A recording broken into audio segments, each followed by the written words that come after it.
Okay, good morning, everyone. Sorry for the late start. We just had a little bit of technical difficulties, but they're fixed and we're back online. Let's jump back into where we were yesterday, talking about racism, and we had let me refresh my memory. We had started reading this article, but we hadn't really finished it, right?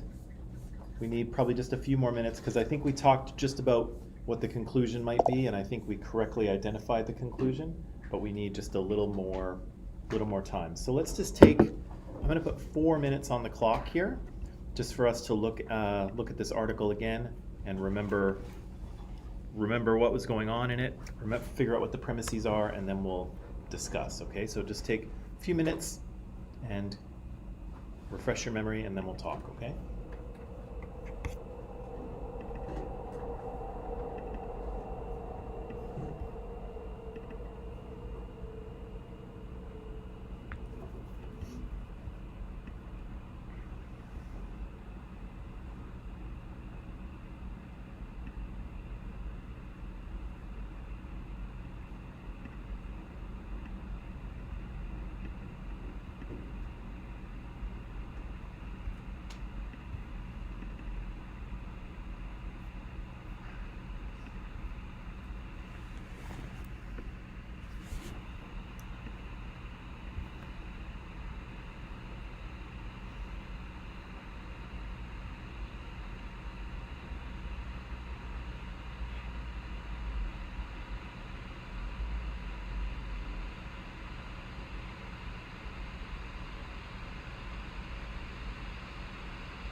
Good morning.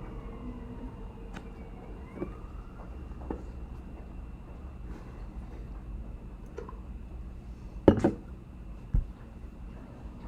morning, Blake.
Good morning.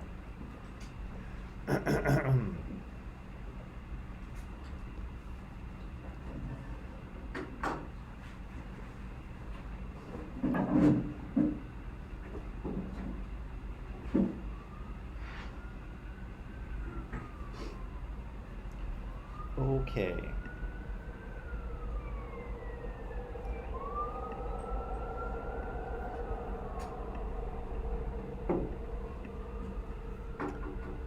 All right, let's talk about this. So very short article. You can see it's a little bit dated in that it's talking about some of the events that happened a little less than a year ago, in which a lot of protesters, mostly Black Lives Matter protesters, but others as well, were demonstrating in the area outside the White House, and President Trump thought it was a good idea to clear away those protesters with rubber bullets and tear gas so that he could walk to a church and take a picture with a Bible. Why he thought that was a good idea and why he wanted to do that, I am not sure, but he did it anyway. And so that's kind of that's part of what this article is referring to. But of course, the important part of the article is the argument and what it's trying to tell us. And so I think we mentioned the conclusion yesterday, but what did we say the conclusion to this argument was?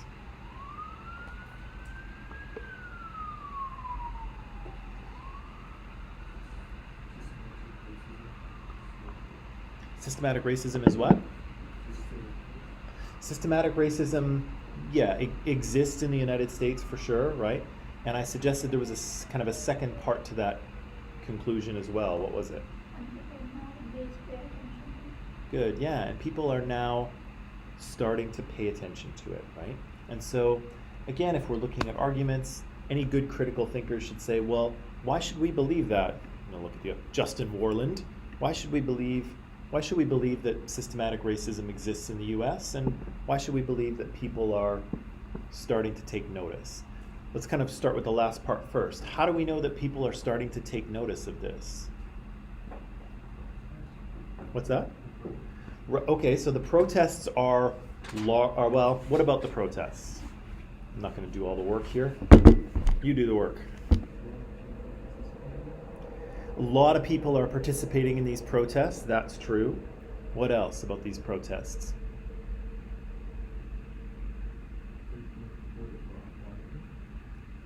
They become more violent? Oh, in the media, yeah. These protests are being widely reported in the media. The protests are well attended by people. There's a lot of people protesting. What else? How else do we know that people are starting to take note of this?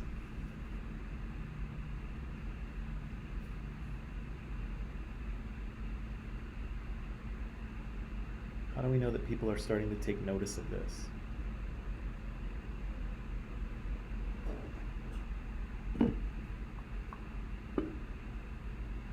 There's definitely one more piece of evidence, and there might be two. I just can't remember if he mentioned it or if I know it from somewhere else.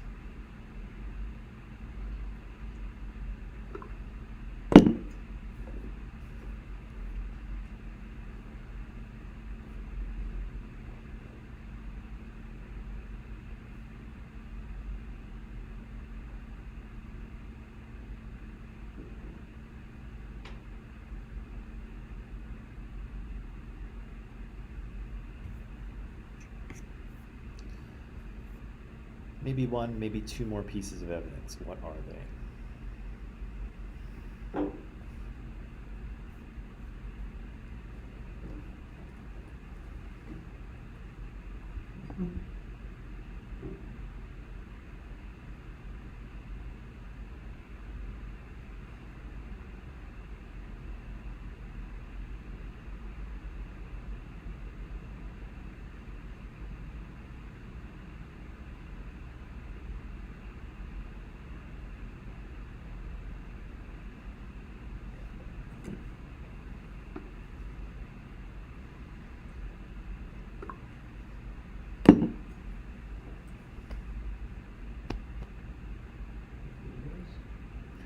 The videos?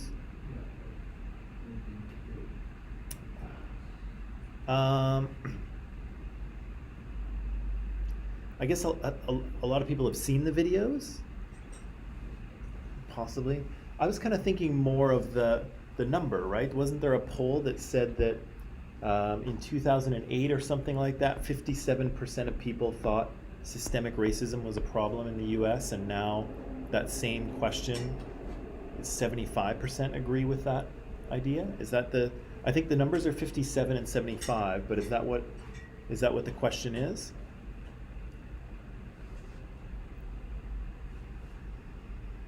It says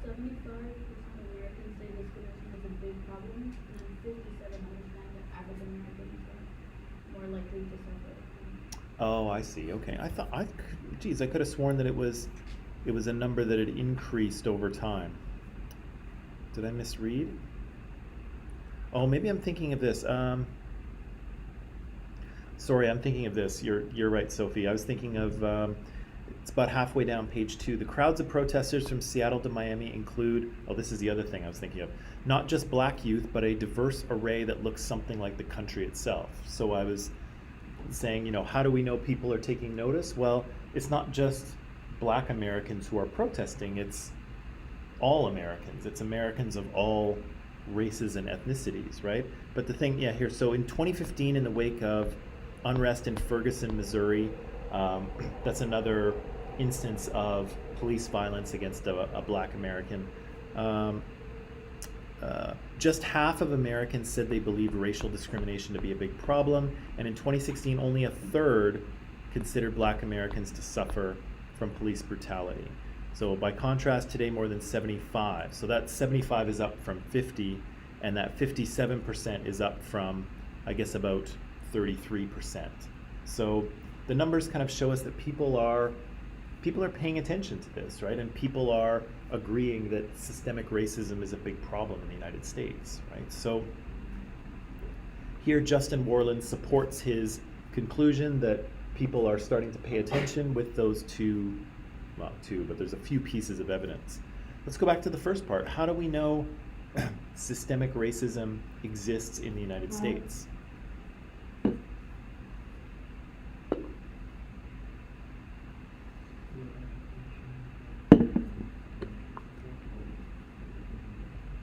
Right. So there's some kind of broad categories in which African Americans or Black Americans are not succeeding, right? And education is one, healthcare is another, kind of general, I guess, financial well-being, if you want to say, is another one. But what more detailed evidence does he give us in under those categories?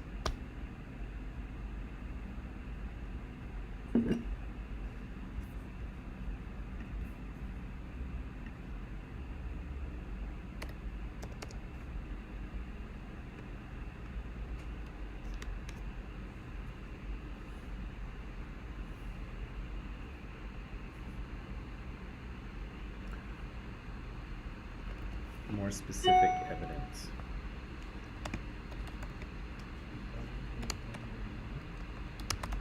Right. So banks are less likely to loan money to black families, right? And why has that been the case? Why do banks, particularly for mortgages, right, for housing loans, why have banks not wanted to do that?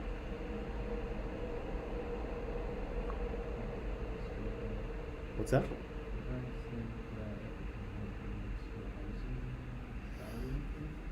Right. So there's kind of an underlying racial prejudice that if you have a neighborhood full of white families living in houses, I was going to say white houses, I don't know, the houses don't have to be white, but the people need to be white. If you have a neighborhood full of white people and a black family moves in, there was this idea in the past that property values would actually decline, right? And because when you get a mortgage, you're buying the house, but technically the bank owns the house, right? The bank owns the house until you pay it off.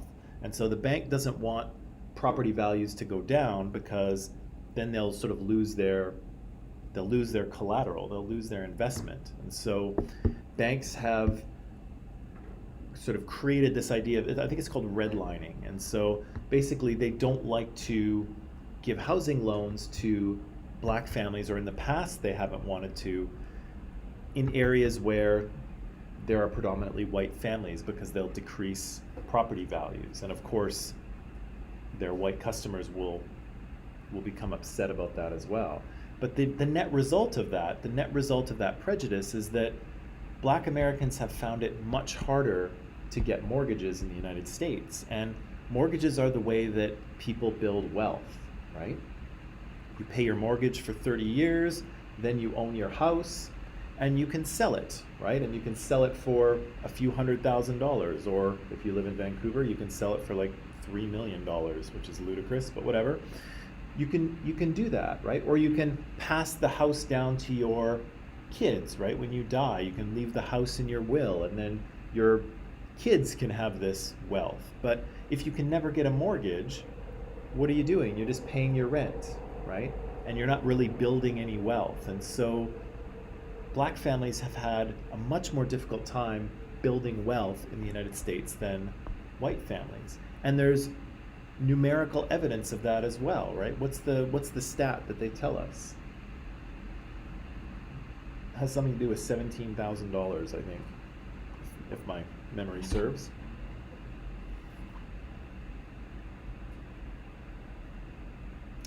What kind of evidence of that is there?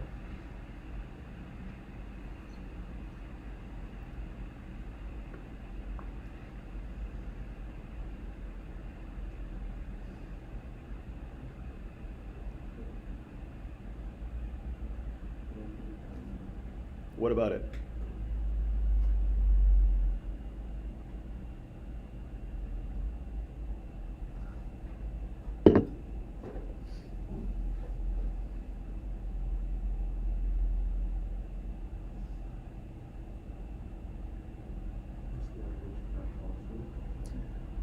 Yeah, the average what?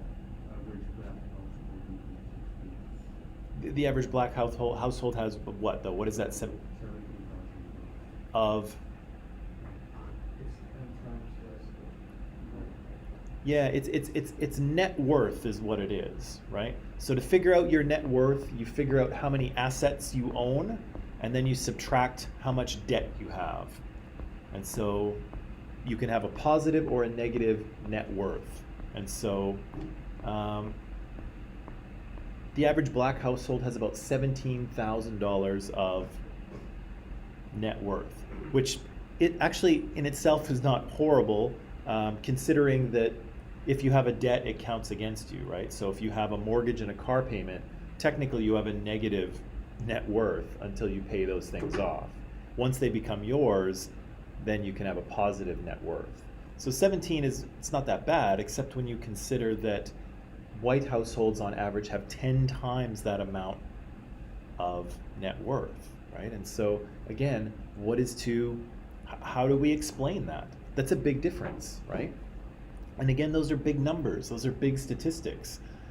The statistics branch of the US government keeps track of all these things, right? And you're talking about measuring data on 300 million Americans, right?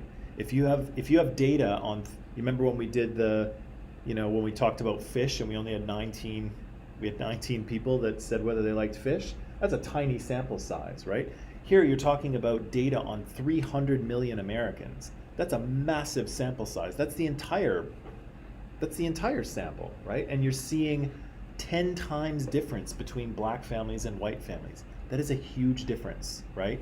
You might expect to see a little bit of variance because things are never going to be perfectly equal. You might expect a little bit, but 10 times is a massive inequality within the United States, right? That's a number that should make people sit up and pay attention, right? What else? What other kind of data do we have that supports the idea that black Americans are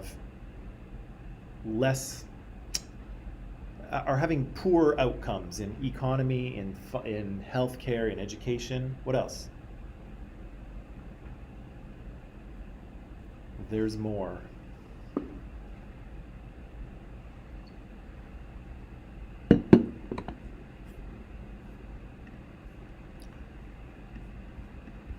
There's more.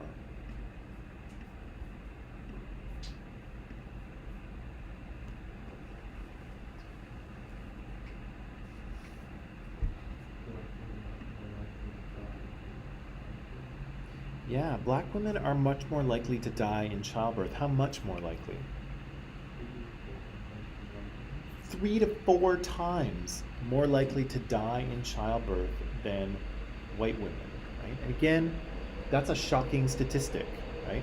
Again, it doesn't explain why, right? Because statistics don't tell us why, they just tell us what, right?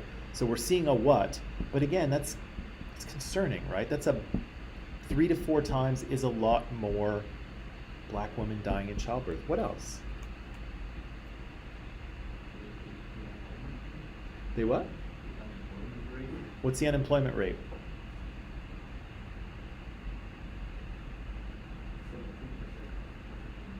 Wow. Wow. 17% of black Americans are unemployed. Do you know here in Canada and the US what the unemployment rate usually sits at on average? 15? Lower. Yeah, it's usually between 4. Here in Canada, I don't know about the states as much. I assume the states is about the same. Usually it sits between 4 and 6%. Depending on how the economy is going, it kind of fluctuates. If it gets close to 6 or 7, people start to freak out a little bit, right? If it goes higher than that, people really start to freak out. I think during the Great Depression here in Canada and the United States, I think the unemployment rate was close to 30%, which is massive, okay? So if 30% of your country is out of work, you are having a full-on economic meltdown, okay? It's end of days kind of thing. So again, most countries, well, Canada and the US are fluctuating between 4 and 6% unemployment, but the black part of the United States, they're sitting at 17%. That is really problematic, right? They are most of the way toward experiencing their own Great Depression while the rest of the country just moves on and enjoys their life, right? They're living in a different world, if you will. That's a big difference, right? That is a massive difference between the country's average and between unemployment in this community. Again, it doesn't tell us why, but that's a big difference, right? We need to pay attention to that. What else? Oh, sorry, Adel, you were going to say something before.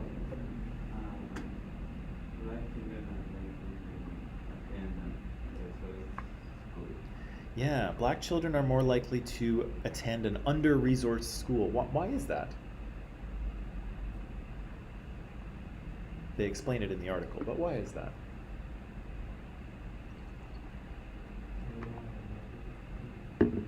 Yeah, so educational funding in the United States comes from the neighborhood around it, right? So cities take the property taxes from the neighborhood and they funnel that into the school, right? And so if you live in a poor neighborhood, good morning, if you live in a poor neighborhood, then your property taxes are going to be low, and then the amount of money that goes to your school is going to be low. And can you hire the best teachers? Can you provide all of the best educational resources? No, right? And so what happens? Well, poor children live in poor neighborhoods, they go to poor schools, and then do they go to university and make lots of money? No, they don't, right? They get a substandard education, they work at a poor job, they remain poor, right? Then they have kids. Where do those kids go? To the poor school, because they live in a poor neighborhood. Do those kids get to climb out of poverty and make lots of money? No, right? Maybe. But do they have a good shot at it? They don't. They don't. Yeah. What we're talking about here is called social mobility, right? So in your country, social mobility is the ability for you to climb up the ladder, right? So if you are born into a poor family, maybe it's just a single mother situation, you don't have a lot of money, what are the odds that you will be able to go to university, get a good career, and make a decent living? What are the odds that you can climb out of poverty? If you live in a society with good social mobility, then there are good odds for that. If you live in a society with poor mobility, social mobility, you're not getting out, right? A classic example is sort of like, let's think back to like caste system India, right? Where you have these social castes, you're born into them, and then you're part of them for your entire life. That's a society with no social mobility, right? You cannot get out of your caste. If you're in the lowest caste, you get the lowest jobs, and that's where you are. There's no way out. You can't marry out of it, you can't make more money, you're stuck there. And again, that's a bit of an overgeneralization, and it's not really the way India works today, but I'm just using it as an example. The US, even though they like to convince us that there is high social mobility and the American dream is about, anyone can make it. The US is actually much less socially mobile than you might think. People who are born into poor families often stay poor. They remain poor, their kids are poor, and so on and so forth. People who are born into rich families generally stay rich, and their kids are rich too. And so, again, people do move up and down the economic ladder, but it's not quite as easy as you might think. And again, there's this fundamental myth built into the United States that you can make it. You can work your way to the top, right? That's the American dream. And again, it's somewhat true, but it's also somewhat not. And the statistics suggest that it's somewhat not for a lot of black families in the country. What else? Poor education. Homes? What about homes?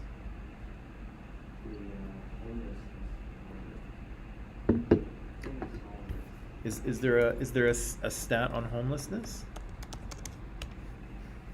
I don't think so. I just did a little search. I don't think it comes up. Let me just see here. 1, 2, 3. Oh, okay.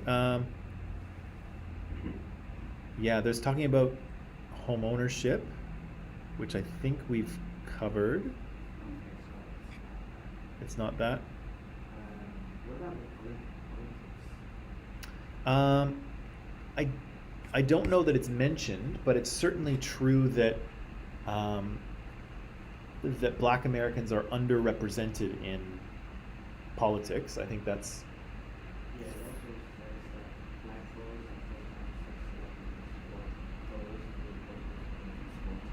right. So, and we saw that. We even saw that during the 2020 election, right? We saw that states and neighborhoods with large populations of Black Americans seem to have a lot more trouble casting their vote.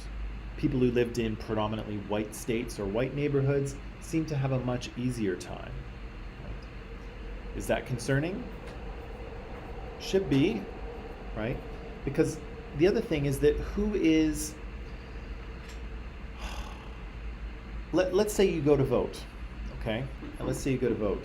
And does it matter how long it takes? If it takes you like half an hour, right? So you drive over to the place where they're voting, you park your car, you get out, you go in, fill out your ballot, put it in the box, walk out, get back in your car, and go back to work.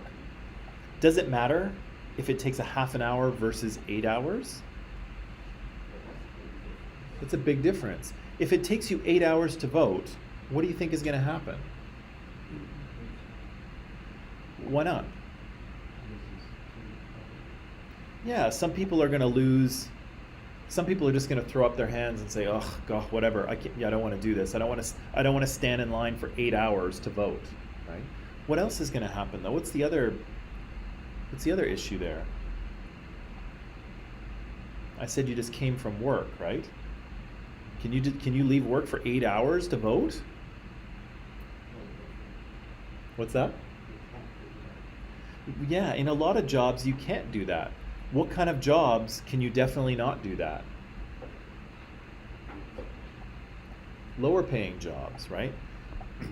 I can easily take a day off. I don't, but I can very easily take a day off. I have sick days, I have personal days. If I need to go and do something, I can do it, right? But if you work at McDonald's, you don't have sick days. You can't leave work for 8 hours to vote. And even if you could, can you afford to take a day off work? Maybe not, right? We just said that Black Americans have a lower net worth. They are more often unemployed. They make less money than do white people. Can they afford to take a day off to go vote? No, they cannot, right? If it takes a half an hour, yeah, they can probably go on their lunch break and get it done, no problem. If it takes 8 hours, people at the lower end of the economic ladder cannot do that. They cannot take the whole day to do it. And so again, who's getting a better chance to vote? And who is being denied? What else? What else do we hear about? About the COVID-19 latest Right. What do they say about COVID-19? well, I think we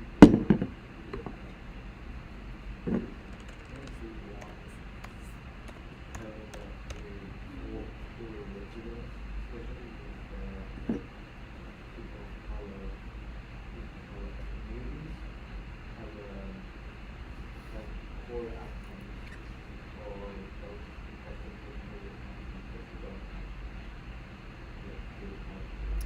Yeah, people living in poor neighborhoods tend to have higher incidences of health complications, of COVID-related complications, and of death, right? Because again, in the United States, your ability to take care of yourself, your health care, is connected to your income, right? Here in Canada, we have socialized medicine, and so everybody everybody has the same health care. If you're sick, you just go to the hospital, right? And they will take care of you. In the US, if you're sick, you check your insurance first. And if you don't have any insurance, you don't go to the hospital, right? Because they're going to charge you thousands of dollars, which, again, you probably don't have. So, again, Black Americans are going to suffer here because not having not having money means they can't afford to be sick, or they can't afford to go to the hospital when they are, right? And they're going to suffer more. Is there anything we missed? Yes, Yes? the death rate, the always death rate The death rate for for the Black community. uh, Article says that it is twice as high as the that was death as a result of COVID-19. COVID-19. Okay. Yep. So, yeah, and so Black Americans are more likely to die from COVID as well. So again, none of these statistics means anything on its own, and none of these statistics really explain what's going on, right? They're just measurements, right? And so if you're driving your car and your engine light comes on, then you know something's wrong, right? You should maybe pull your car over. Maybe you should take your car to the mechanic and say, look, clearly something's wrong. My engine light is flashing at me. The car is not operating correctly, right? And again, that's what these numbers are. They're an engine light that are flashing and saying something isn't right here, right? You have one community of people that is underrepresented in politics. Their net worth is low, their unemployment is high, their health and education outcomes are lower than the rest of the population. What is going on, right? Why is this happening, right? And again, when you take into account the context of what's happening in the United States in terms of a very clear history of racism, right? Slavery is basically, slavery of one particular racial group is like as extreme racism as you can almost get. You have a country that was founded on racism and racist practices. And again, those things don't go away. The prejudices don't go away, and the effects of what's happened in the past, they don't go away either, right? People were actively fighting for the rights of Black Americans. Well, right now they're doing that, but even as recently as the 1960s, right? So a mere 60 years ago, my parents were alive. My parents remember reading it in the paper and seeing it on the news. Martin Luther King marching with Black Americans, simply asking for the same rights as everyone else, right? That's very, very recent in the American past, right? And again, those things don't go away very easily, and the numbers show us that, yeah, they haven't gone away, right? There is still prejudice, there is still discrimination, there is still evidence of police violence, there are still poor health, financial, and educational outcomes for Black Americans, and that's where you see that systemic racism showing up, right? So the systemic racism is not in individual comments.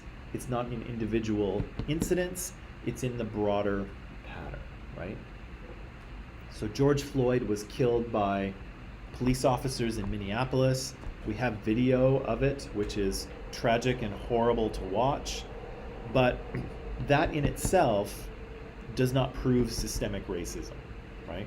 That's an element, that's an incident of police brutality and awfulness, and it's horrific, right? But what it does is it shines a light on all the other things that are happening, right? If all of these numbers were all false, if everything else was equal, and then, we saw the police injure or kill a black man, we might be able to write it off as a few bad apples, right? Which is often what people tend to do, and that's what police departments have done in the past, right? They look at an incident of police brutality and they say, no, policing is fine, we just have a few bad apples. And I think you probably do have a few bad apples, but you also have a police department that exists in a country that has systemic racism, right? There's a greater context around what's going on. And so the murder of George Floyd and Ahmaud Arbery and Breonna Taylor and a long list of other black Americans, those are horrible things, and they don't prove systemic racism, but taken together in the context of what's happening in the US, they are, again, they're engine lights that are flashing in your face saying, hey, something is wrong here, right? You have a drastic inequality and it's hurting, and it's hurting a percentage of the population, right? And it's hurting a percentage of the population simply because of the color of their skin, right? And again, that's a red flag, right? That's something we should pay attention to.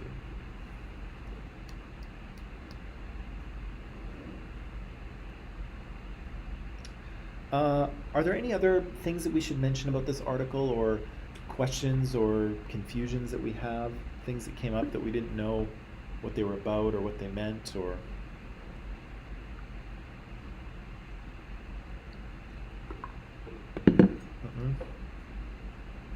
Claire? Clear as mud, as my grade 8 teacher used to say, I think. It is. That's why he said clear as mud. It was sarcastic. He was an odd fellow. Okay, let me see where we are here. Oh, right. Okay. So, circle back to this idea of socially constructing race in the United States. We said that, race is not a biological reality for humans, right? We cannot be divided into races based on our biology because our biology is pretty much the same, right? We're all unique individuals, of course. We all carry genes that come to us from the parts of the world where our ancestors come from, but those aren't really meaningful differences, right? Race is a social category, and as we saw, it was created in order to just partially justify colonialism, right? Why do Europeans get to run around the world and take over other people? Well, because those other people are in some way inferior, right? They're not sophisticated, or they're barbarians or savages, or they're so simple they don't understand how the world works, or whatever, right? There were all kinds of these kind of ethnocentric, racist ideas that justified colonialism, right? And again, we see that really from the very beginning, the US was a race-based society, right? It started writing in racial differences into its legal code, right? We can very clearly see that from the beginning. And again, even though the US abolished slavery in 1865, a lot of that infrastructure continued to discriminate against people of color and black Americans. And of course, many people still held those very strong prejudices. And so they worked very hard to make sure that even though slavery was abolished and illegal, that Black Americans stayed in their place, right, which was at the bottom of American society. And if you've heard of the KKK, the Ku Klux Klan, has anyone heard of them? They were formed for that very reason, right? To intimidate members of the black community and make sure that they stayed in their place, quote unquote. And so again, you you have to take a good look at your laws when you're trying to end discrimination, but simply passing a law doesn't do it, right? Simply passing a law doesn't end discrimination or prejudice, right? There's a lot more work that has to go into it. And here in the US, they still have a lot of work to do, right? Sorry, I'm just going to jump ahead here. I've got a lot of information, and I don't think I want to talk about any of that right now. We talked about that. However, it's very easy to throw stones at the United States, right? They're a big, loud, brash culture. Everybody knows their business. They take up a big kind of cultural footprint globally. And so, yeah, they're pretty noisy neighbors in a lot of ways, and so we kind of know what's going on with them. The walls are pretty thin between Canada and the U.S. we know everything that goes on down there, but Canada can't be so quick to judge our American friends, because Canada is also a country that was built on racism and on the social construction of race. Our story is a little bit different, but also a little bit similar. And again, it's a little bit more problematic, because I think that Canada has kind of we kind of have a bit of a golden retriever relation, or sort of what's the word I'm looking for? Shoot, it's right on the tip of my tongue. Reputation. We kind of have a golden retriever reputation in the world, right? We're nice, we're friendly, happy Canadians, pretty harmless, right? We have that kind of reputation globally, but and that's part of who we are, but it's not all of who we are, especially when we look at how this country was actually created. And race played an important role in creating the Canada that we have. And again, it's worth looking at, because we like to promote ourselves as a multicultural, accepting, tolerant country, and there is truth to that, but there's also truth to how this country was created and what kind of institutions support the country that we have. And it's worth looking at, because again, the US is a country that was created based on racism, right? And there's no denying that. But Canada is the same way. We have been created based on racist practices. Story's just a little different.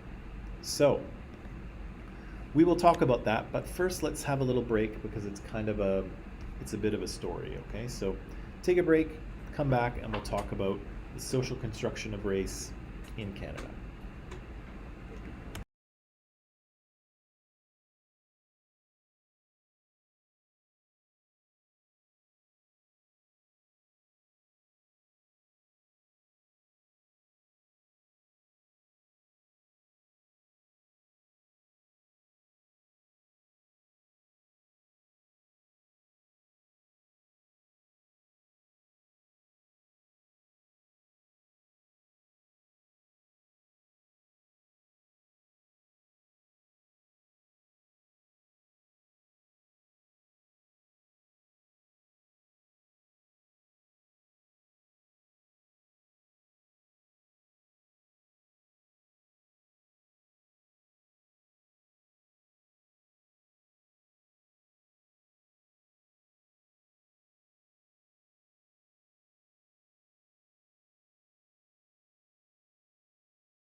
Okay, so we're back.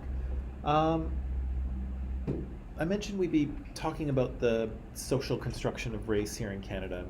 This is an important thing to discuss because I think yesterday or maybe the day before, I asked people, had you heard of Indian residential schools in Canada? And a lot of people put up their hands, which is good, right? It shows that we're having this conversation and we're part of it. And so,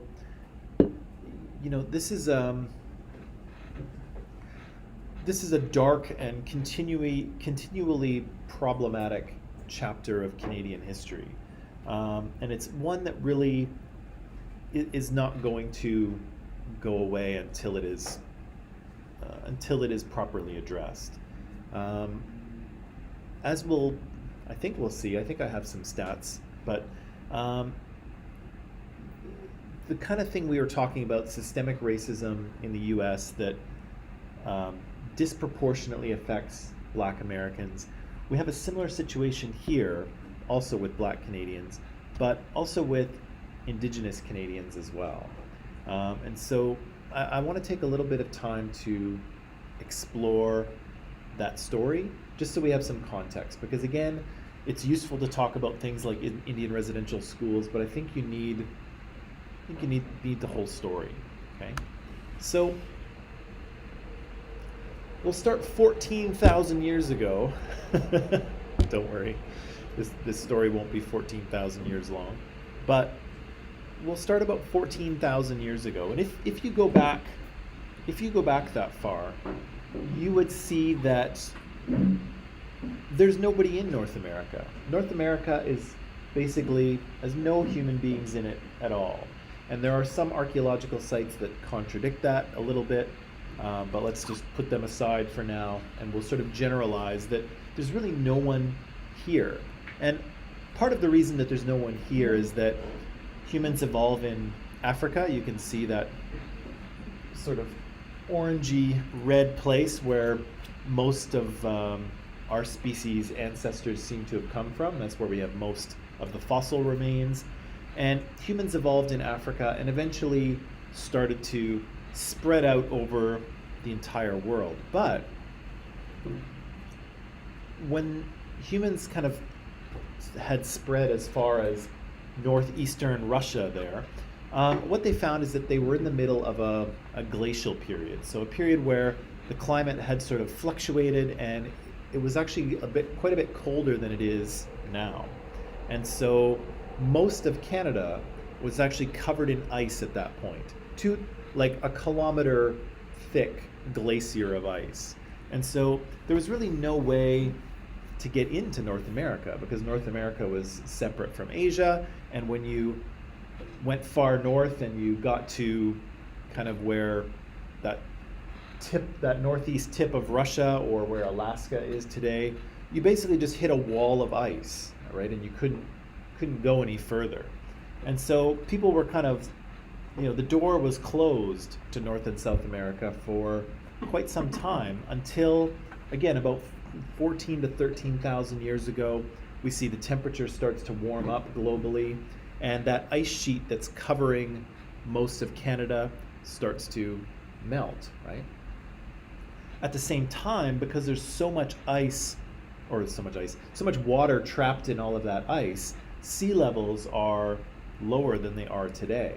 And so there's kind of this sweet spot in the middle around maybe 12 or 1,000 years ago or so, where the ice has melted to a degree, but the sea levels are still low. And so you could actually walk right across from northeast Russia there, right into Alaska and into North America. And that's what people started to do. When the way opened up, people started to move into North and South America. And so all of the indigenous people that live in North and South America today, from the indigenous peoples here in the Northwest Coast, to the sort of plains people hunting buffalo, to people living in southwestern United States, to the Incas and the Aztecs and the Maya, if you've heard of them. All of those people's ancestors came into North America through this kind of corridor in the ice, if you will. And so often we call indigenous people First Nations or First Peoples, and we call them that because they are literally the first people to come to this part of the world, to come to North and South America. And so their ancestors kind of move into North America maybe around 12,000 years ago. They kind of spread out, and their cultures kind of continue to evolve and develop. Okay. The other thing we should mention here about indigenous peoples is that often we kind of put them in one category, right? There's indigenous people, and then there's kind of the rest of Canadians. But really, if you look, indigenous people make up a wide variety of different cultures. And so even if you look across Canada, you'll find there are many different cultures, different languages, different belief systems, different ways of getting food and kind of existing in the environment, right? We have indigenous people who live here on the coast, right? They live on the ocean. We have indigenous people who lived in flat open plains. We have people who were living in forests. We have indigenous people who are living in the far north amongst the ice. So there's all kinds of different groups, right? Different languages. And so often we kind of talk about them as if they're one group, and they do share some characteristics and experiences, but really you're talking about a very diverse group of cultures. And again, when Christopher Columbus discovered North and South America, even within Canada, there were probably dozens and dozens and dozens of different languages and cultures just in Canada. Never mind the US and Central America and South America.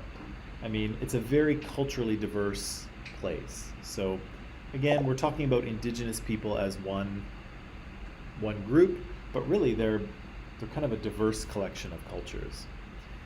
I'm going to take you back. This is the Canada that we all know and love, or maybe you don't love it, but you'll come to love it. It's a very lovable country.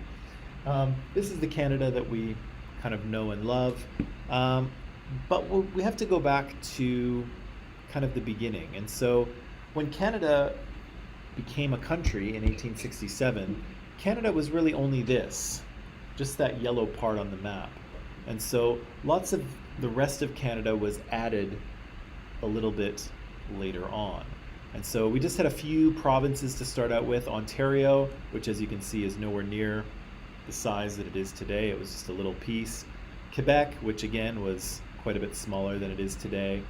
And then we had Nova Scotia and New Brunswick and Prince Edward Island, right? So those were kind of our original provinces. Other provinces joined later on, when they were sort of created, but also when it made sense for them. And so different provinces joined Canada at different points. I think British Columbia joins in, 1889. So, 20 years or so after Canada becomes a country. Alberta and Saskatchewan, I think, join in about 1905 is when they join Canada. Newfoundland, there you can see Newfoundland waits till 1949 to join Canada. So it remains a British colony all the way up to about 70 years ago when it finally joined Canada. So Canada was kind of, for a long time was kind of a work in progress, and it still is. But I'm going to go back a little bit further to, do I have one more map? No. To where we started out. And so before Canada was even a country, really more what it was an area where traders and explorers and some colonists from France and from Britain were coming. And one of the reasons that people were coming here to Canada for a few reasons. Missionaries were coming here because missionaries feel that it's their job to convert people to their religion, and so they came here trying to convert people to their religion. We had explorers who were coming here because they were excited about exploring and were hoping to get rich. We had colonists who were coming here looking for a better life than they had in France or in Britain. And we had traders coming here, and the traders were coming here mostly looking for furs. And so you've seen those old-timey movies from like the 1800s where everyone's wearing those top hats, you know, oh, good day to you, sir, right? Those hats are all made of beaver, mostly beaver and rabbit fur. And so you take the fur and you kind of grind it up, and then you mix it with some stuff, and then you press it flat, and that's how those hats are made, right? The really good ones are made from beavers. Do you know what a beaver is? Good, okay. It's our national animal, I hope so. It's a proud and noble creature, even if it is a rodent. So they were coming here looking for beaver furs and other kinds of furs as well, right? Because furs, you know, people like to wear them. They're very luxurious, right? They're very warm. And again, lots of people were wearing those hats. They were the height of fashion in the 1800s and the 1700s. And so traders came here and they were trading with indigenous people for furs, right? Lots of beaver, but also mink, fox, rabbit, marmot, all kinds of things. And so we kind of had, you know, a very small group of Europeans coming here and interacting with indigenous people. And so again, they kind of set up shop. The Europeans set up shop in the eastern part of what is now Canada. A lot of people around the St. Lawrence River. The St. Lawrence River is right, this little kind of, well, it's right about here. That's the mouth of the St. Lawrence, and the St. Lawrence kind of comes down through there. So lots of Europeans kind of setting up shop there. Again, Europeans were vastly outnumbered, okay? So there were very few Europeans in this part of the world. We don't know how many indigenous people were in Canada at the time. There was no way to sort of collect that data. We think that maybe anywhere from 200,000 to 500,000 people, all the way to 2.5 million people. So again, we're not sure how many people were here, but there were far more indigenous people than there were Europeans. And again, look, with somewhere between 300 and 450 spoken languages. Unbelievable, right? Really culturally diverse. Again, the first people to show up are missionaries and some explorers trying to convert the indigenous people to Christianity or Catholicism. Again, part of that was the idea that, you know, Europeans needed to civilize the rest of the world, and of course they felt their religion was more civilized than what the indigenous people were doing. And again, you've got some early trading, and so Europeans are acquiring furs that they want, and they're trading things to indigenous people that they want. And so matches, axes, blankets, later on guns and gunpowder once the technology gets a little bit better, knives, all of these things that the Europeans have that the indigenous people want, and of course Europeans want furs. And so the relationship kind of between Europeans and indigenous people in this period is fairly equal, right? This is an illustration that comes to us from a little bit later. It doesn't come to us from the period. But if you kind of analyze this image, what do you kind of see in this image? Like, how do you interpret the relationship between indigenous people and sort of white colonials? How do you interpret their relationship based on this image?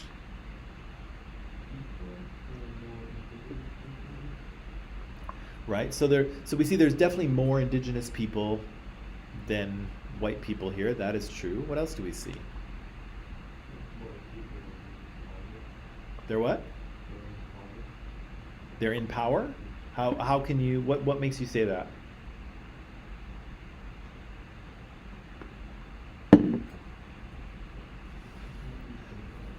What's that? The power is, how is it, how do you know it's equal?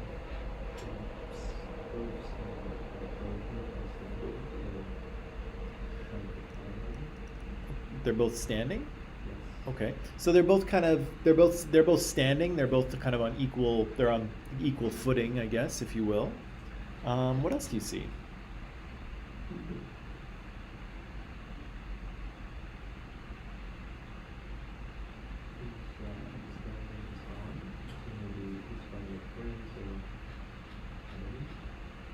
Yeah. Well, what do we normally do when what, is this a threatening gesture?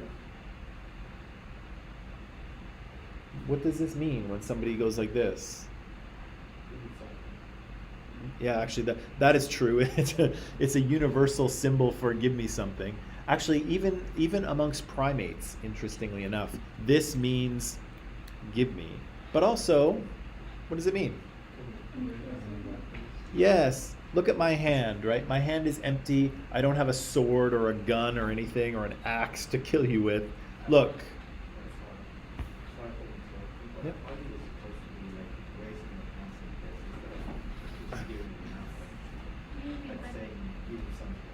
Yeah.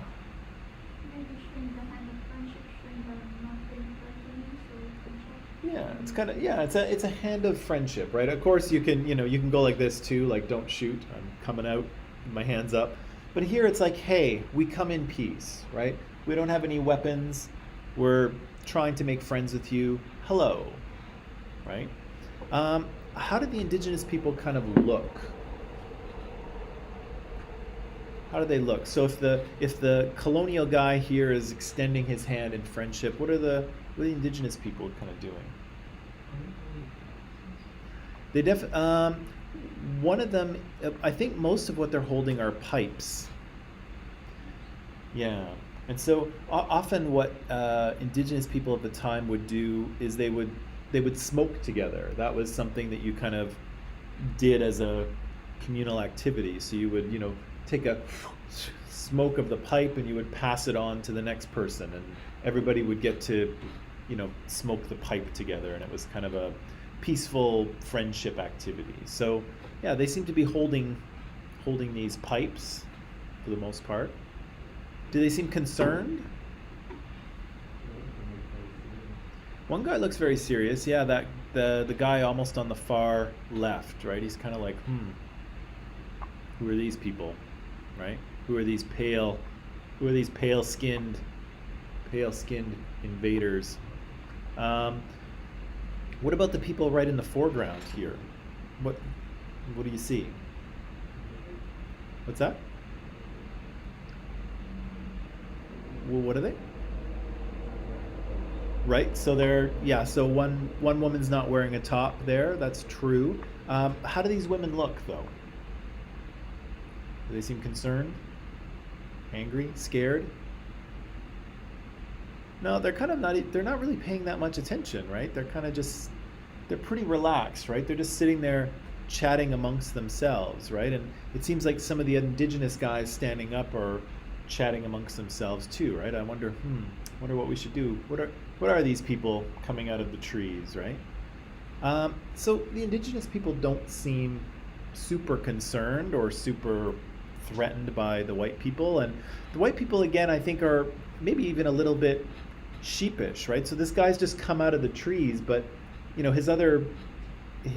other guys who are with him are kind of like hiding behind him, right? They're kind of like, we're just going to stay back and see how this goes, right? So you can see a little bit of the power relationship that we have today wasn't really the power relationship that existed in the past. And you might even suggest that because these indigenous figures are so big, like look how small that guy looks. Right? He looks like he's a little, I know there's some perspective here, but he looks tiny, right? And these indigenous people look huge, and they're taking up most of the painting. They're taking up most of the frame. And so, I don't know, I almost feel like it's the indigenous people who have the power here, right? Could they just kill those guys without a second thought? They probably could, right? Because there's not that many of them. There's a lot more indigenous people, and yeah, they could probably just kill them. And so you can see these colonists are like, hey, come in peace. We're not threatening. We just want to talk to you, right? And the indigenous people are like, what should we do with these guys? I wonder, right? And you see other pieces of artwork. This is an older piece of artwork too, but you can pretty clearly see a non-threatening, reasonably equal relationship between white settlers and indigenous people. So here here you see a trade going on, right? So you see there's an indigenous guy on the far right with some fur. He's passing it to a white colonist there. And there's some other people just sitting around smoking pipes, right? Watching the negotiation, right? Watching the trade happen, right? There's an indigenous guy sitting there with his pipe, another white fur trader sitting there smoking his pipe. Nobody seems too stressed. Everything seems fine. Just watching business happen, right? But unfortunately, that relationship that started out reasonably equal and kind of started out as a business relationship or a business partnership, if you will, starts to go downhill for indigenous people reasonably quickly. One of the things that becomes devastating to their cultures and their populations is disease. And so white Europeans bring with them all these diseases that indigenous people have never seen before, right? So tuberculosis, smallpox, measles. These are diseases that originated in Europe. Lots of people in Europe died from them over the centuries. And so the Europeans that are left have, kind of a partial immunity to them, or at least their bodies are capable of dealing with these diseases. But these diseases have never made it to North America, right? Indigenous people are kind of like us with COVID-19. We have no immunity to it because the virus is new, right? No humans have ever seen COVID-19 prior to a year ago. And it's the same situation here with indigenous people. No indigenous people have seen tuberculosis or smallpox before. And so as a result, these diseases pass on to indigenous communities, and some of these are wildly infectious, right? Measles is far more infectious, for instance, than COVID-19 is. And so these diseases spread rapidly through their populations, and a lot of people die. A lot of indigenous people die. And this is particularly devastating, one, because it kind of comes out of nowhere and nobody's sure what's going on. Of course, people don't understand infectious disease in 1600, right? But the other thing is that indigenous people, for the most part, are non-literate cultures. They don't write anything down. And so if you don't write anything down, all of your culture and your history and your songs and your skills, all the things that you know are stored in the brains of people, and they're passed on orally, right? Who do you think has the most knowledge in a community? Old people or young people?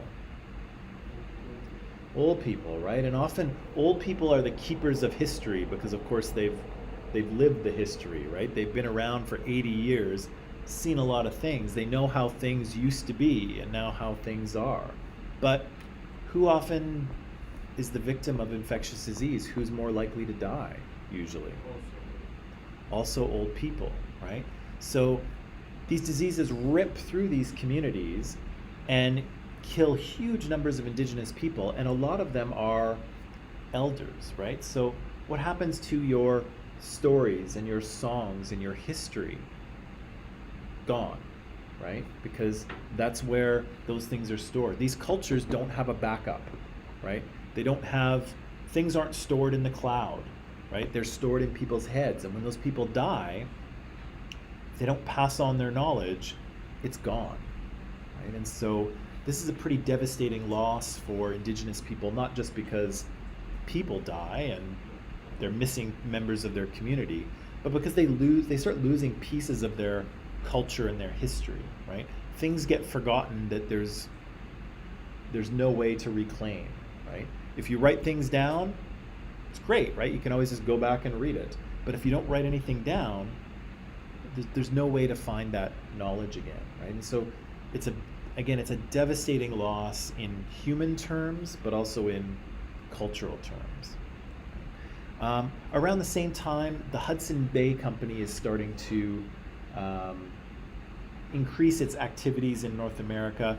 This is actually the same Hudson's Bay Company that you see downtown. So the bay on, West Georgia and Granville?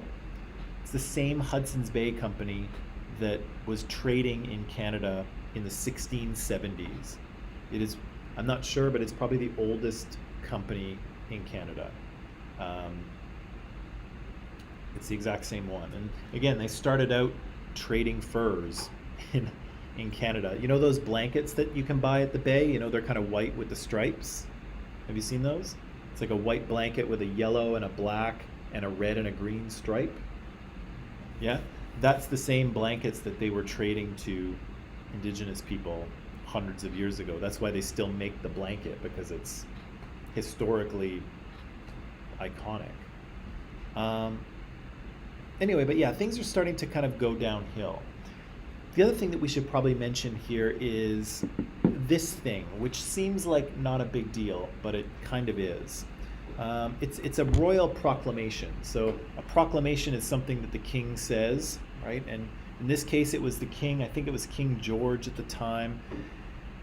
And what he said in 1763 was this. He said that, okay, colonists, we know you're going to North America. We know you're trying to set up farms there and set up new lives. But please keep in mind that you cannot buy land from the Indigenous people.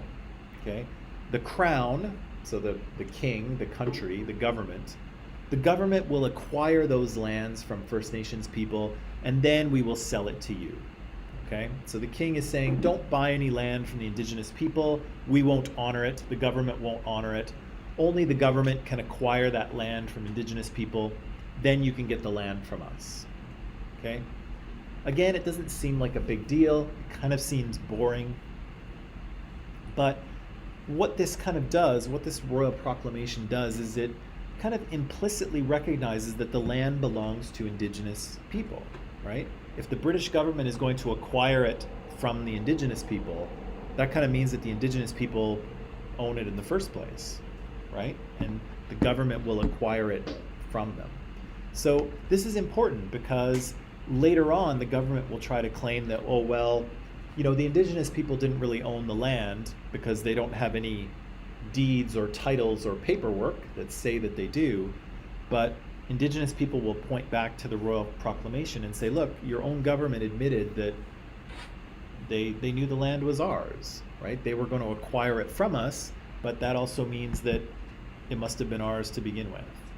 So again, this is something that doesn't seem very important, but kind of is. Again, disease is going to be a huge issue for Indigenous people. They have no immunity to it. There's a lot of nasty diseases that have arisen in Europe, and again, they just tear through Indigenous populations, causing massive loss of life. But there were other things that were kind of chipping away at Indigenous culture and Indigenous livelihood as well. One of the things that happened, particularly in central Canada, and the US, was the slaughter of the bison. Do you know what a bison is? It's a big badass cow, right? It looks kind of like this. And so you won't really see many of these in Canada. There's a few places that you can go that they still exist. But prior to European arrival, there were millions of these. And so in central Canada, they were everywhere, to the point where early explorers described it as it looked like a brown carpet just moving across the landscape. The herds of them were massive. There were millions and millions of these things living in the plains of central Canada. And of course, there were Indigenous people who lived off of these animals. They hunted them, and the bison basically provided everything they needed to live. So they ate every part of the bison, right? All of the organs and the muscles and the whole thing. They used the bison bones for tools. They used the skins for their clothing and for their shelters. Have you seen teepees? Those kind of cone-shaped Indigenous, yeah. Those are all made of the skin of bison that they've treated and sewn together. And so the bison kind of provided almost everything that these people needed to survive. And they followed the herds of bison around and hunted them, and that's how they made their living. But of course, as you can imagine, if you're trying to set up farms in central Canada, it's not a good idea to have carpets of these giant cows roaming across the landscape, right? They'll totally destroy your farm and your crops, right? That's why there's no trees growing growing in the plains, because these guys stomp all over them all the time. And so the Canadian government went ahead and exterminated them. And so they paid cash to hunters who would kill bison. And so white hunters went out and shot them all, basically. And so this is exactly what it looks like. These are some bison hunters standing on top of a literal mountain of bison skulls. And so hunters hunted these things almost to extinction. And so again, there's not many of them left. Most of them exist in provincial parks now. Where I used to live in Edmonton, if you drove about 45 minutes east of Edmonton, you could go to a place called Elk Island. I think it's a national park. And Elk Island has a herd of bison that still live there. And so you can still go and see these animals. But again, they don't really live in the wild so much anymore. But they used to cover the entire central part of Canada and the US. But again, they were basically exterminated because they needed to make room for farms, for Canadian farmers. And you can't have farms when these things are, tromping all over the landscape. What about the massive amount of that these bisons? They just left it. So the bison hunters weren't interested in meat or eating these things. They actually are quite tasty. Some people farm bison now, and they sell the bison meat as a healthier alternative to cow meat. It's pretty good, actually. It's pretty tasty. But the hunters didn't care about that, so they just shot them and left them to rot, because they were only interested in the money. They weren't interested in the meat. And so, yeah, millions and millions of these bison are senselessly slaughtered. And what do you think that did to Indigenous people who relied on these animals for their livelihood? All of the species now vanished. Yeah, exactly. Their food source has vanished, right? This is the animal that is providing them with everything they need to live: food and material for tools, material for their clothing and their shelters. And then in a short couple of decades, really, whoosh, gone, right? Now what? Now what do you do, right? And so basically what you do, and this is the last thing I'll say here today, basically what you do is you go to the government and you try to make a deal, right? Because your life is changing, right? Your country, your livelihood is changing before your eyes, right? You used to be able to go around and hunt bison. There were millions and millions of them. You could get the food and material you needed to live. Now they're all gone. People are arriving in your land and setting up farms and towns and building a railway across. So your life is changing, right? And you need to try to ensure your survival. And that's what Indigenous people start to do. They start to talk to the government and try to make a deal, right? Try to come to some sort of understanding. And that's kind of where we'll pick up tomorrow with the negotiation and signing of treaties in Canada. But again, things are going downhill pretty quickly for Indigenous people, dying of disease, having things that they rely on disappear from the landscape. And again, more and more Europeans are coming to Canada, setting up farms, towns, railways, and the Indigenous people see that they're going to have to figure out a new arrangement, right? How are we going to live here now that all of these new people are here? They're doing different things than we traditionally did, and the things that we relied on are now disappearing, right? Or have disappeared. but that's where we'll start tomorrow. So that's all I have for you. You can pack it up, and I'll see you tomorrow for the not happy ending of this story. Why is it still Why is the 3D still, why are the 3Ds still contested Why are they still contested? and controversial? Save that question for tomorrow, and we'll, because it's a complicated answer. So save that question till tomorrow, and we'll talk about it. Yeah. Okay.